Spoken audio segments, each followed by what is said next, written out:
Bismillahirrahmanirrahim. Assalamualaikum warahmatullahi wabarakatuh. Hello guys, good morning. Ladies and gentlemen, I am very pleased to see you all. Today, I'm going to present a topic of a guide to taxation in Indonesia. It is pleasure to have the opportunity to speak before you, and thank you for taking the time this time.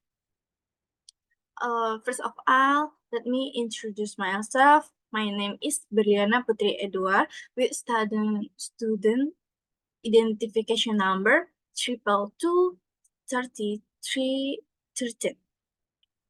I am from Tax Management Department, University of Padang.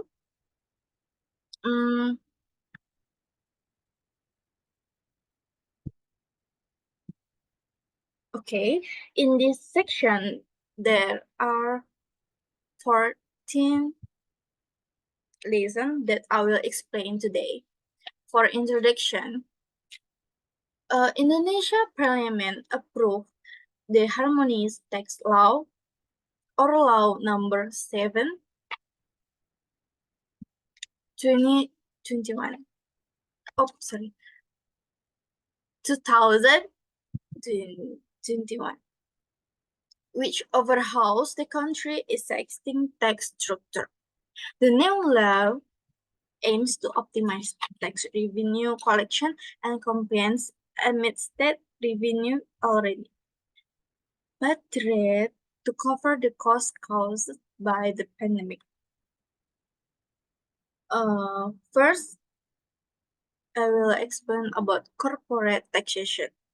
Corporate income tax in Indonesia is set a basic rate of 22%. The 2022 fiscal year.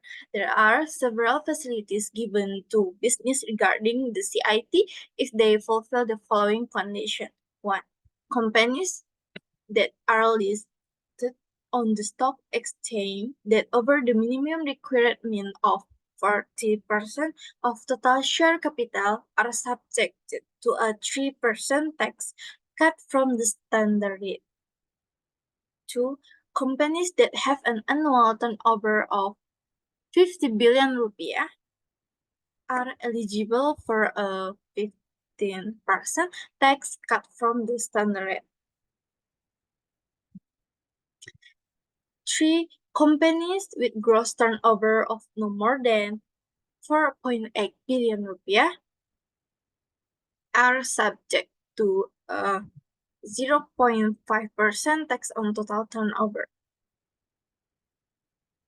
Second, value-added tax.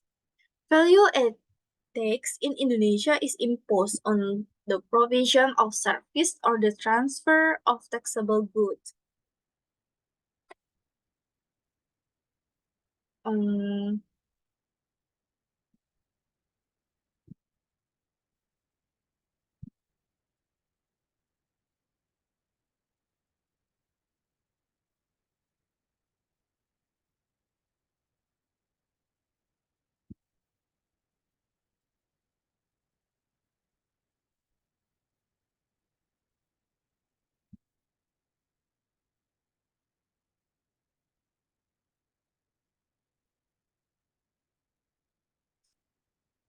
11% imposed on most manufacturers, retailers, wholesalers, and importers from April 2022 and 12% by 2025.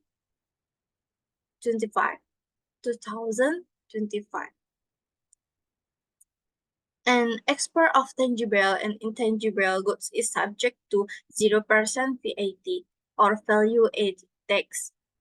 And the export of service is subject to 0% VAT or value-added tax. The government negatively sets out all the goods and services that are non-taxable. This include, among other, mining or drilling product, basic food commodity, food and drinks served in hotel, restaurant styles and money, gold bullion and security.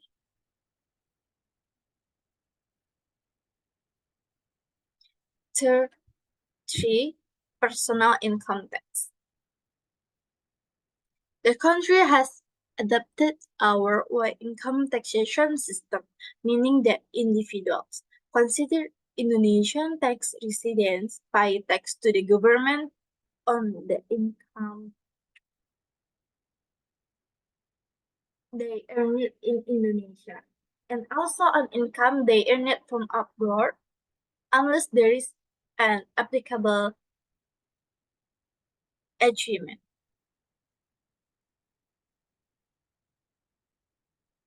Non-resident taxpayer will only be able to pay PIT or personal income tax for the income they earn in Indonesia, unless the country in which they are a tax resident has an applicable tax treaty with Indonesia. In this case, the taxpayer might not pay any tax in Indonesia or pay a reduced amount. Expatriate workers need to know that personal income tax in Indonesia is determined through a self-assessment scheme. Given this tax treatment, it is important for expatriate workers to understand their tax liability in Indonesia. It is advisable to use the service of registered ukal that advisor to help determine which tax law regime will be applicable along with any action that may bring. 4. Eligibility to pay income tax. Through PMK or Minister of Finance Regulation number 18 2021 years. The government has provided further clarification on the definition of residing in Indonesia and the intention to stay in Indonesia. Residing in Indonesia is defined as an individual who lives at a place of residence in Indonesia that is their disposal and can be accessed at all times, with dash own rent and is not a place of transit, and have their vital interest in Indonesia. And the last one, have their habitual abode in Indonesia, please. An intention to stay in Indonesia needs to be substantiated with the following document. First, a permanent stay permit. Second, a limited stay visa. 3. A limited stay permit. 4. Other documents support the stay of more than 183 days in Indonesia. 5. About territorial taxation for foreigners. Foreigners who have become domestic tax subject will only be taxed on Indonesian source income. This is only applicable if they meet the expertise requirement from Appendix 2 of PMK or Minister of Finance Regulation number 18. Their expertise, however, must be supported by a certificate issued by a government authorized institution or have a minimum of 5 years work experience in the fields of science, technology, and math, and an obligation for knowledge transfer to an Indonesian citizen. Now, this exemption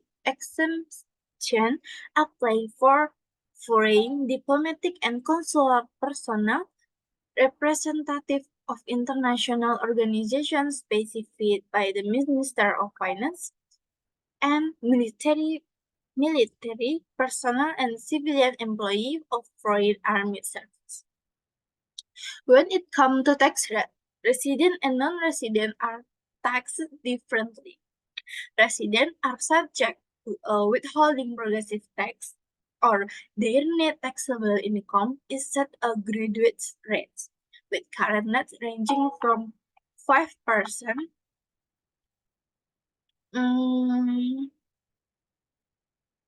up to a maximum of 30%, depending on an individual income. Non-residents are subject to a final withholding rate tax of 20% on gross income.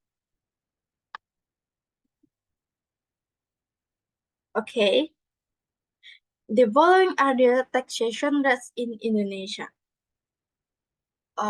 For annual income up to 60 million rupiah, subject to a tax rate of 5%. Above 60 million rupiah, subject to tax rate is 15%.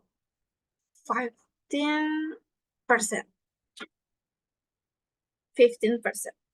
Above 250 million up to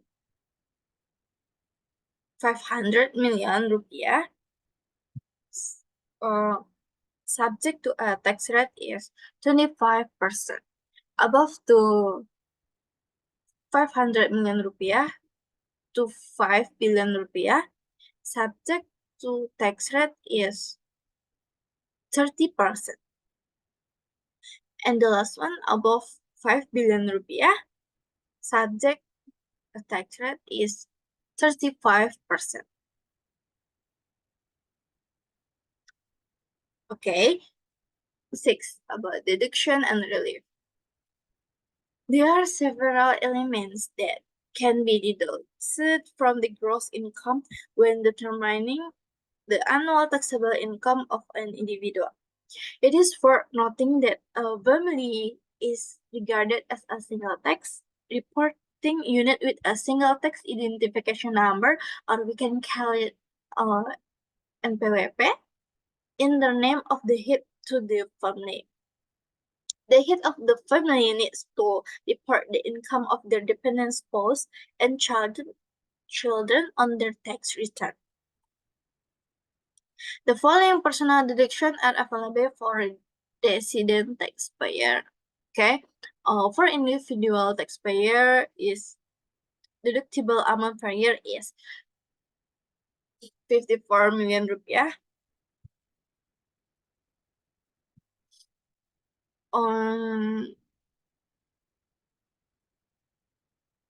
Or for each dependent, max 3 is additional 4.5 million rupiah.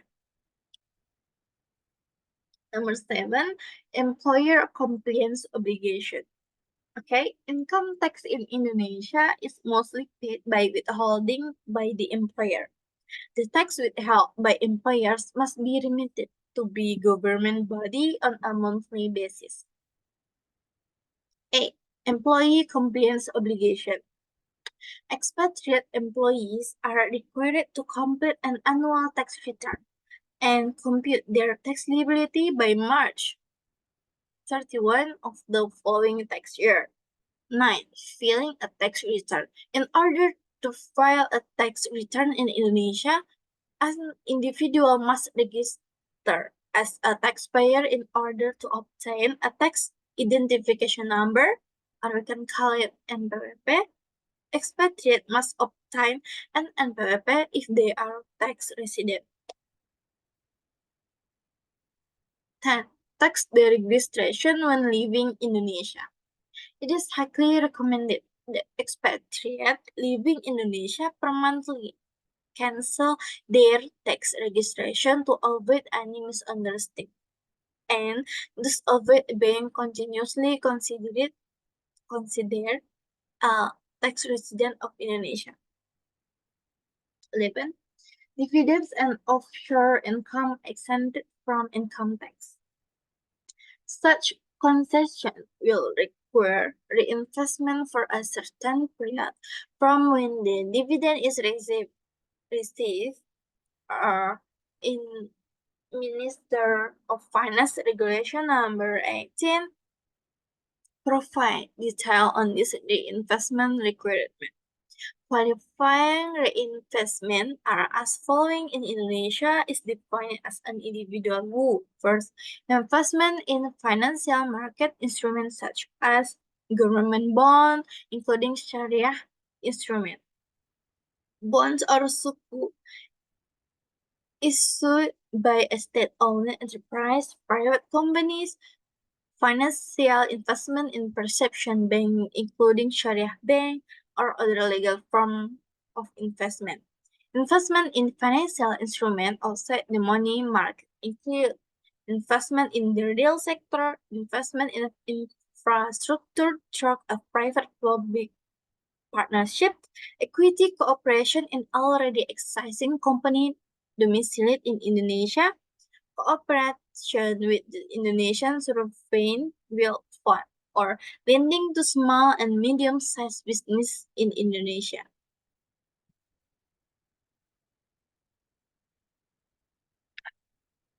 The following is table of income types required in reinvestment and their result.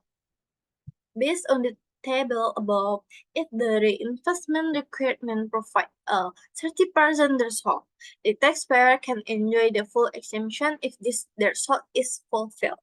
However, if the reinvestment is less than 30% threshold, the taxpayer must pay income tax on the spread between the investment amount and the 30% threshold to enjoy the exemption. Investors should note that the exemption does not apply to foreign citizens who utilize the double tax avoidance agreement or DTA between Indonesia and the partner country or jurisdiction of the DTA.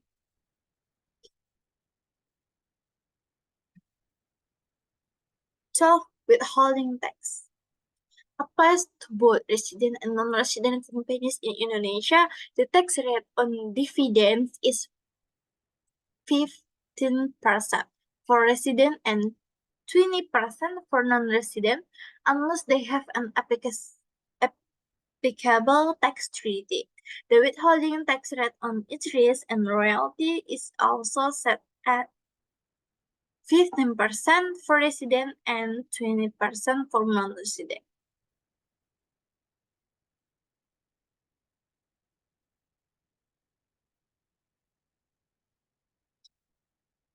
Certain stamp duty. Individual companies and other organizations in Indonesia must pay stamp duties on certain legal documents as of January 2021. The standard stamp duty tax rate is 10,000 rupiah.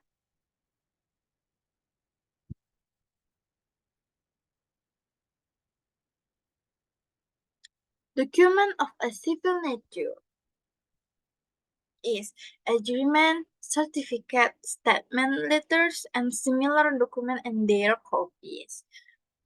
Notarial deeds and executorial deeds or gross and their copies. Deeds made before a landed deed officer, or also known as a land conveyance officer, and their copies. Securities in any form and name, documents stating a sum of money above 5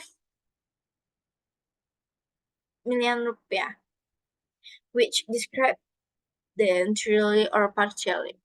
The law also applies to the following civil documents. First, security transaction document, including future contract transaction in any name or form. Second, option document in the form of excerpt, minutes, copies, and minutes of action executorial deeds. Two, other documents stipulated by government regulation. And the law exempts the following document for stamp duty. First, land transfer and building right document used for handling and restoring social conditions following natural disaster. Two, land transfer and building right document used solely for religious or non-commercial activity. 3. Document relating to the implementation of government program and monetary or document relating to the implementation of international agreement under binding international treaties or reciprocal laws. 14. About electronic stamp duty. Electronic stamp which carry a unique code and description will apply to electronic transaction. Documents with a value above 5 million rupiah or equivalent to 350 US dollar. The Indonesian government, however, is still building the infrastructure to manage electronic stamp duties. Well, today we have finished discussing 14 topics on a guide to taxation Indonesia. I hope this learning can aid to our insight, and I apologize if there are words that are wrong or misplaced. Thank you, guys. See you tomorrow.